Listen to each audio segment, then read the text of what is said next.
Olá, bem-vindos a mais um episódio da série Maturidade de A a Z.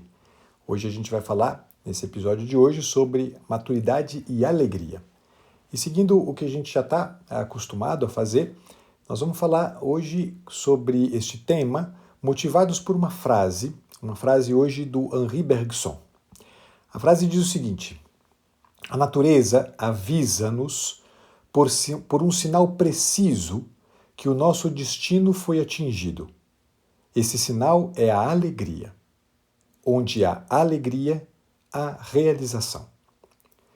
Com essa frase, a gente consegue muito facilmente traçar aqui algumas características, seja do imaturo, seja do caminho para o nosso amadurecimento. No que diz respeito exatamente a este aspecto que eu gostaria de chamar a atenção aqui neste episódio de hoje, que é o aspecto alegria. Vejam, a gente poderia começar se perguntando por que será que o imaturo ele não é alegre? Por que será que a gente não pode encontrar alegria verdadeira na pessoa imatura? Certamente porque a pessoa imatura é uma pessoa que não conseguiu e não consegue se realizar plenamente. Você talvez diante disso diga, e não estaria 100% errado, que sendo assim, muito provavelmente nenhuma pessoa poderia ser alegre, tendo em vista que a realização não é uma coisa a qual a gente consegue atingir, é um ponto ao qual a gente consegue atingir, senão no final da nossa existência, né? Enquanto a gente está no decurso da existência, muito certamente a realização não é alguma coisa que a gente já toca, já alcança.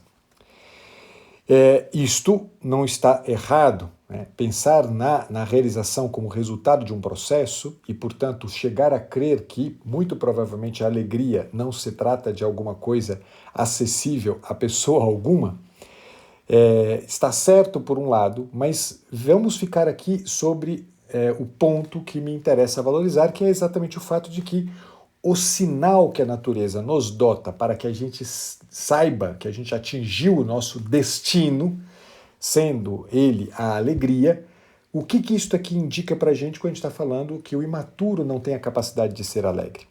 É porque, se é verdade que a gente só vai se realizar na eternidade, não é verdade, porém, que a gente possa dizer que no decurso da existência a gente não faça já uma experiência de realização. O que a gente precisa entender é que realização é, na verdade, tornar-se aquilo que se é realmente. Ou seja, exatamente pela ideia de que estamos num caminho e lembrando-nos que a meta de um caminho já está presente no início do caminho e estará presente em cada passo do caminho. Lembrando disso, a gente já começa a entender que há um ponto importante que a gente deve considerar quando a gente está falando de realização e que não é tanto a alegria a ser conquistada, quanto é, na verdade, a clareza da meta, a clareza do destino, a clareza de onde eu devo chegar, a clareza acerca do que realmente eu sou. E estamos falando do quê? Estamos falando do ser pessoa. A nossa realização é a nossa realização como pessoas humanas. Seria talvez preciso, exatamente por isso, que a gente gastasse aqui um tempo considerável fazendo toda uma descrição do que é ser uma pessoa. Eu não vou fazê-lo, exatamente porque tomaria um tempo muito grande na nossa conversa e eu não gostaria de fazê-lo. Eu queria pegar apenas um pequeno elemento, um pequeno exemplo, uma pequena característica daquilo que a gente pode chamar de um dado que explica-nos o que é ser uma pessoa humana. Gosto muito, para identificar isso aqui e falar a respeito disso, gosto muito de uma definição que os homens da Idade Média usavam para falar do que é ser uma pessoa. Para os homens medievais, a pessoa é homo viator, ou seja, a pessoa é um peregrino, é uma pessoa que está em caminho. É uma pessoa que está em caminho em direção a um destino.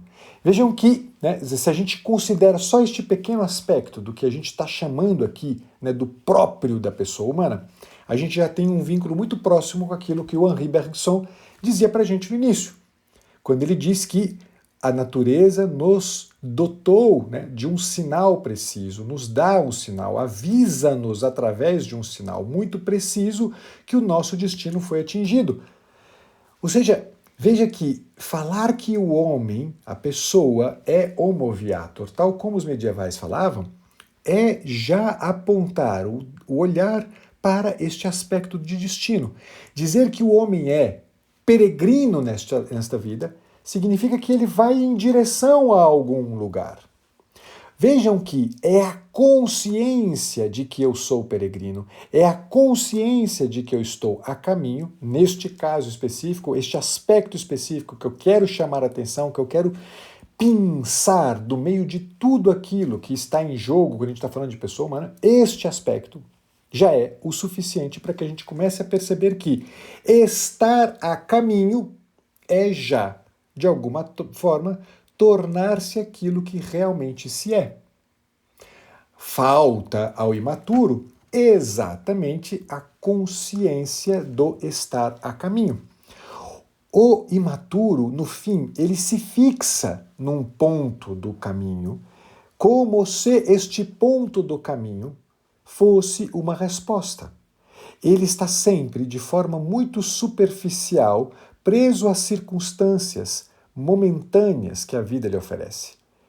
E isto aqui faz com que o imaturo saia do caminho. Talvez ele não saia do caminho no sentido de que ele se desvia e vá para um outro lado do caminho. Mas às vezes o simples fato dele parar já tira-o do caminho. Assumir, portanto, a consciência, ou melhor, assumir com consciência o esforço pessoal, meu, seu, no sentido de realizarmos-nos, ou seja, intencionar a vida como sendo nada mais, nada menos do que um caminho. Intencionar, portanto, no cotidiano, aquela minha motivação, no sentido de ir aos poucos, esforçando-me por realizar, instante por instante, dia após dia, algo daquilo que eu entendo que precisa melhorar em mim, é já experimentar algo que, por incrível que pareça, me alegra. De fato, pessoal, o que a gente precisa sempre entender quando a gente está falando disto, da alegria, e está falando da alegria como um aspecto deste caminhar constantemente em direção a um destino, implica que todas as vezes que a gente cai, a gente se levanta. O imaturo não se levanta. O imaturo ele fica chafurdando na lama da própria queda. E quando se levanta, se levanta sem alegria. Se levanta, na verdade, com vergonha de ter caído de novo. Levantar-se constantemente implica que eu sei que o ponto final do meu caminhar não é este lugar onde eu me encontro agora. Há algo mais que me interessa mais, e se eu cair, isso não é o fim do caminho, isso não é o fim do meu trajeto. É apenas um ponto que me pede uma nova consciência, uma nova motivação. Diante disso, eu queria que vocês tivessem 4 coisas presentes para vocês no que diz respeito a este caminho da alegria. Este caminho que eu estou querendo vincular ao movimento do amadurecimento da nossa pessoa com o tema da alegria. Primeira coisa importante, pessoal, não é possível que a gente estruture a nossa vida, que a gente se organize na vida em torno de um esforço por ser alegre. O esforço por ser alegre é um esforço improdutivo. A alegria não é uma meta. A alegria é uma consequência. Uma consequência de quem se realiza. A alegria é um sinal de que eu me realizei. O esforço por ser alegre certamente vai nos fazer trilhar o nosso caminho de maneira sempre superficial. Todo o nosso esforço, se há um esforço, no que diz respeito ao tema da alegria, todo o nosso esforço deve ser, na verdade, no que diz respeito ao nos tornarmos aquilo que somos, ou seja, tornarmos-nos pessoas, ou seja, esforçarmos-nos no sentido de tirar de nós tudo aquilo que é menos característica de pessoa. Se há algum esforço que a gente deve fazer e fazer constantemente, é o esforço de caminhar. É o esforço de, portanto, no máximo não, essa é a coisa mais importante, né? O esforço de transformar o nosso caráter.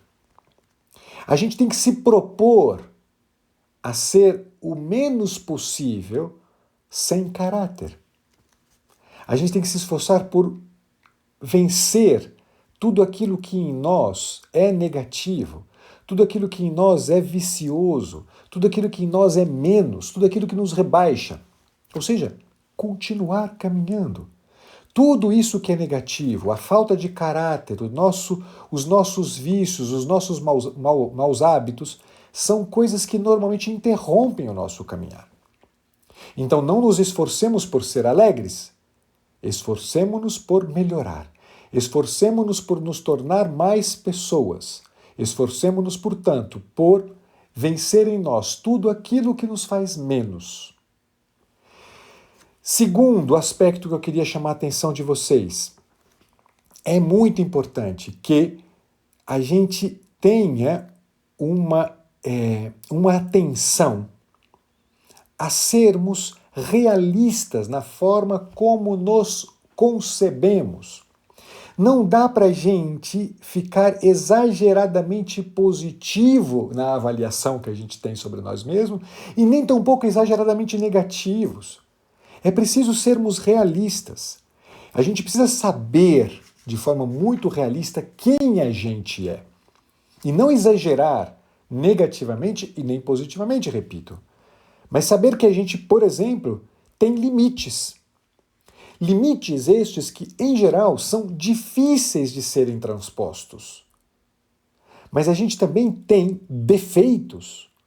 E estes defeitos, eles são necessários. Melhor dizendo, é necessário que nós nos esforcemos por vencê-los. Há uma batalha a ser realizada no que diz respeito aos nossos defeitos e não aos limites. Há limitações que certamente estarão sempre presentes. Uma avaliação, um conhecer-se que seja realista, é um conhecer-se que sabe identificar o que eu tenho de recursos, sabe identificar o que eu tenho de limites, sabe identificar o que eu tenho de defeitos. E luta contra aquilo que é possível lutar e emprega aquilo que é necessário ser empregado em termos de recursos. Terceiro, a alegria da pessoa madura é necessariamente aquela que, como diz o Kierkegaard, abre uma porta para fora. A alegria é necessariamente uma disposição para o outro, uma abertura para o outro.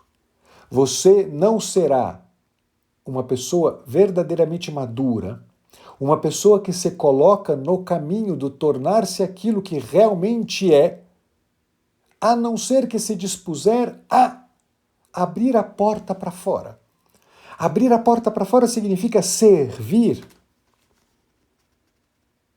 Estar a serviço, colocar-se o mais constantemente possível a serviço do outro. Quarta e última característica, quarto e último aspecto que eu queria chamar a atenção. A alegria, pessoal, ela, se é uma alegria que eu viva neste mundo, é uma alegria que vai sempre sofrer a interposição de sofrimentos, de incertezas, de dificuldades. A própria alegria vai se deparar com o sofrimento, vai se deparar com a incerteza. E se a alegria é a alegria de uma pessoa madura, este sofrimento, esta incerteza, ela vai ser um convite constante a reconhecer que sempre há, uma razão sobrenatural escondida por trás de todo o sofrimento, por trás da aparência de dor de uma determinada circunstância, por trás da aparência de incerteza de uma determinada circunstância. A alegria madura sabe que há um sentido escondido. Talvez não o reconheça, porque não é imediatamente reconhecível, mas se dispõe, se coloca aberto a descobrir, a reconhecer este quê de sentido, este quê sobrenatural, escondido por trás de um sofrimento. É preciso, por isso, que a pessoa não pare o seu passo diante do sofrimento e da incerteza, mas, pelo contrário, se coloque na postura de quem se pergunta sobre qual é o sentido deste sofrimento.